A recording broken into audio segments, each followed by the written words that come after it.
Dedication towards the employer's opportunity of revenue generation.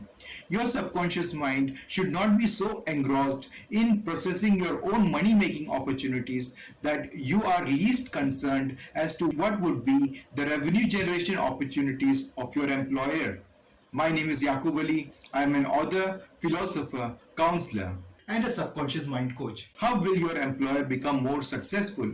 What can be his avenues of success? Like every employee, you should not be always calculating how you will earn your salary. But you have to make the time to learn clearly as to what contributes to the success of your employer. How can you help your employer afford your salary? There are many other aspects by which you can understand the revenue generation opportunities of your employer and his organization, namely increased cash transactions, growth in the industry, increased productivity, increased margin, increased revenue, and many others. How does your employer increase his revenue generation?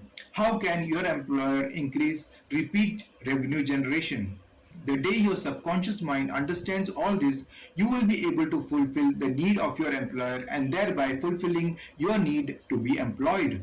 Subscribe and share this video to all those who are employed with various organizations. See you soon in another video. Take care.